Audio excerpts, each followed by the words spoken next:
안녕하세요. "어떤 일로 연락 주셨을까요?"에 대한 변협 등록 가사법 형사법 전문 변호사 지재훈 변호사입니다.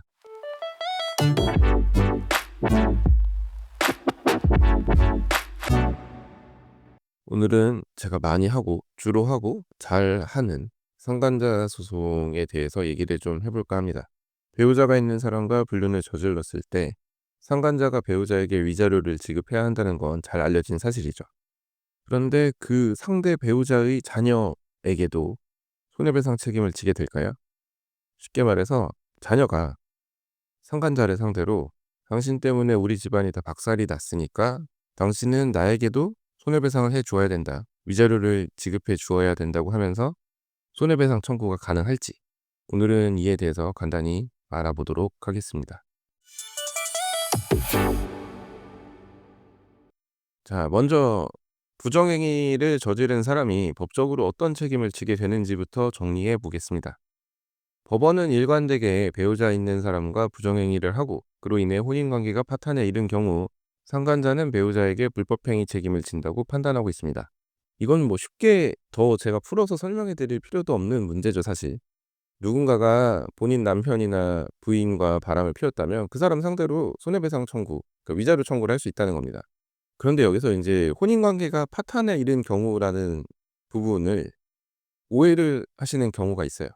이제 상간자 입장에서 '아니 이 사람들 이혼도 안 하고 나한테만 손해배상 청구를 하는데 이 사람들 혼인관계 파탄난 게 맞냐. 나는 억울하다.' 상담할 때 이렇게 말씀하시는 분들이 계신데 이혼이 요건이면 이혼하지 않은 상태에서 상간자 상대로 위자료 청구를 못 하는 게 맞겠죠. 근데 그건 아니에요. 반드시 이혼을 해야만 혼인관계가 파탄에 이르렀다고 보진 않습니다. 자, 잘 한번 생각해 보세요. 배우자가 바람을 피웠고 그게 발각이 됐다. 어떤 집이 멀쩡하겠습니까? 설령 그 사실을 덮고 같이 다시 잘 살아보기로 했다고 하더라도 한 번 남겨진 상처는, 그 잘못된 기억은 어떻게 지울 수가 없어요. 그러니까 부정행위가 발각된 그 시점부터 사실상 혼인관계는 파탄이 됐다고 봐야겠죠. 일단 파탄이 됐고 그 파탄한 관계를 두 사람이 어떻게 수습해 나갈지는, 혹은 수습했는지는 상간자가 얘기할 부분은 아니라는 겁니다. 그런데 간혹 인제 제가 이런저런 사건을 접하다 보면 "아니 내가 이 사람이랑 뭐 몇 달 동안 어디 여행 다니고 그런 것도 아니고 술 먹고 어쩌다 실수 한번 했는데 이거 가지고 한 번 이렇게 실수한 거 가지고 나한테 3천만 원에 아니면 혹은 그 이상의 위자료 청구를 하는 건 부당하다."라고 말씀하시는 경우가 있어요. 그런데 인제 이 말은 본질적으로 책임을 회피하려는 시도죠, 사실은. 실수는 우연한 사고처럼 의도하지 않게 발생한 것을 의미하는데 그 부정행위는 사실 우연히 벌어졌다고 하긴 어렵죠. 그 인터넷에 흔히 돌아다니는 짤방 하나 있잖아요. "술 먹고 실수한 게 어떻게 실수냐.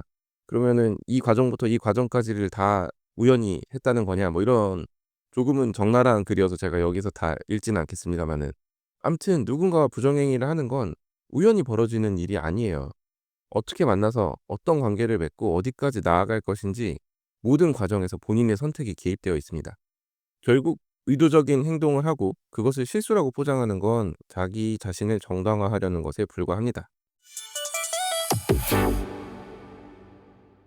많은 분들이 이 불륜, 부정행위, 만남의 횟수도 위자료 산정에 있어서 중요하게 작용할 것이라고 생각을 하시는데, 실제 사례를 보면 이게 부정행위 위자료에 있어서 많은 분들이 아시듯이 3천만 원이라는 그 암묵적인 룰, 상한선이 정해져 있죠.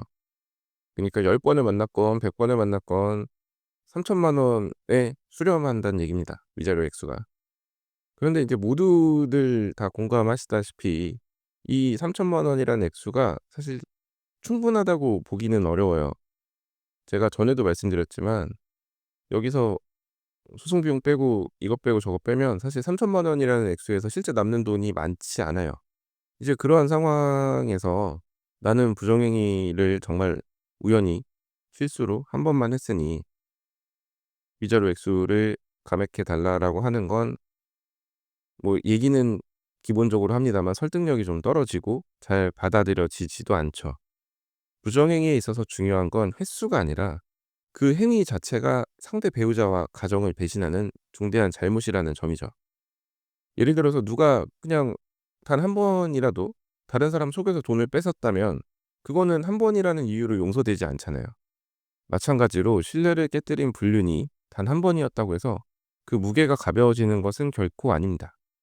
부정행위 위자료 상한선이 지금과 달리 진짜 한 1억 정도까지 된다면 그러면 좀 법원이 유연하게 판단을 할 수도 있을 것 같아요. 그런데 지금 상황에서는 사실 그 부정행위 횟수가 중요한 건 아닙니다. 실제로 원나잇을 했다가 걸려서 뭐 이런저런 문제가 된 경우에도 그냥 재판부에서 고민하지 않고 3천만 원 때리는 경우도 제가 봤고, 그러니까 상대방이 배우자 있다는 사실을 알고 단 한 번이라도 부정행위를 했다면 그거는 그냥 3천만 원이라고 생각을 하셔야 돼요. 물론 또 따지고 들면 3천만 원까지는 아닐 수 있습니다. 이혼하지 않고 상간자를 상대로 손해배상을 청구한 경우 원칙적으로는 공동 불법 행위니까 상간자가 전부 책임을 지고 이제 다시 상간자가 구상권을 행사를 할 수 있거든요. 그러면 인제 사실 3천만 원이 아닐 수도 있는데 일단 판결이 내려진 이상 당장 3천만 원을 지급하지 않으면 이제 압류든 뭐든 조치가 취해지니까 빠르게 3천만 원을 변제하고 그다음에 구상권 행사를 할 수 있을 텐데 이 과정이 간단하진 않죠. 또 다시 연락하는 것도 부담스럽기도 하고요, 여러모로. 그래서 법원에서 인제 이런 사정을 고려해서 부부가 이혼하지 않고 상간자 상대로만 손해배상 청구를 하는 경우에는 이제 청구 금액을 절반으로 깎아주는 경우도 있어요. 제가 이런 주장을 해 가지고 판결을 받은 적도 있고, 그러니까 이것을 상간자가 예뻐서 재판부가 깎아주는 게 아니라 이제 상간자 상대로 한 소송이 마무리되고 다 수습을 하고 어떻게든 관계를 회복해서 잘 살아보려고 하는 부부에게 상간자가 구상금 청구 소송을 하게 된다면 겨우 어떻게든 수습을 했는데 또 여기에 기름을 붓는 격이 되겠죠. 그래서 분쟁의 이례적인 해결을 위해서 법원이 간혹 부부가 이혼하지 않고 상간자 상대로만 책임을 묻는 경우에 위자료를 청구 금액의 절반만 인정해 주는 경우가 있습니다. 그런데 모든 경우에 그런 건 아니고요. 이거는 이제 판사님마다 다 생각이 다르시고 이 문제에 대해서 아직 대법원에서 판결이 내려진 바가 없기 때문에 일단은 판단을 받아봐야 되는 문제입니다. 똑같은 사안인데 거의 비슷한 사안인데 어떤 경우에는 1,500, 어떤 경우에는 3,000 뭐 이렇게 인정 금액이 달라지는 경우가 있어요. 3,000이 인정된 경우에 어차피 1,500을 돌려받을 수 있기 때문에 숫자만 보면 그거나 그거나라고 생각하실 수 있는데 그냥 가만 앉아 있는다고 해서 1,500이 돌아오는 것은 아니기 때문에, 그리고 일단 3,000이 나갔다가 1,500이 들어와야 되기 때문에 조금은 차이가 있죠. 근데 아직 어느 쪽이 옳다, 어느 쪽이 맞다 이런 판결이 대법원 판결이 내려지진 않아서 일단 주장을 최대한 해 보고 기다려 보셔야죠. 저도 이런 판결을 받은 적이 있다라고 말씀을 드리지만 이번 경우에도 이렇게 똑같이 적용이 될 거라고 말씀은 못 드리는 게 아직 이 부분에 대해서 명확하게 정리된 바가 없어서 그렇습니다. 사실 옛날에는 그냥 상간자분들이 돈을 물어주고 "아우 내가 그냥 더럽고 취사해서 구상권은 무슨 그냥 관둘랍니다." 하시는 경우가 많았는데 요즘에는 분위기가 좀 많이 달라졌죠. 그래서 인제 이 부분에 대해서 계속 논의가 있을 거는 같아요. 아무튼 제가 말씀드리고자 하는 바는 불륜이 한 번이었든 여러 번이었든 이제 뭐 인정되는 위자료 금액을 떠나서 그 피해자에게 충격은 결코 가벼울 수 없습니다. 단 한 번의 불륜 사실만으로도 극심한 배신감을 느끼고 결혼 생활 전체를 의심하게 되죠. 더 이상 신뢰할 수 없다는 사실만으로도 혼인 관계는 돌이킬 수 없는 상태가 됩니다. 단 한 번뿐이었다고 쉽게 말하시면 안 되는 이유입니다. 그러니까 이 상간자 소송에서는 어쨌든 상간자 입장에서도 좀 억울한 부분이 분명히 있을 수는 있어요. 그런데 그 부분에 대해서 주장을 잘하고 톤 조절을 잘 해야죠. 그런데 이제 상간자 입장에서 억울함을 호소하면서 그냥 억울함을 앞세우는 경우를 볼 수 있는데요.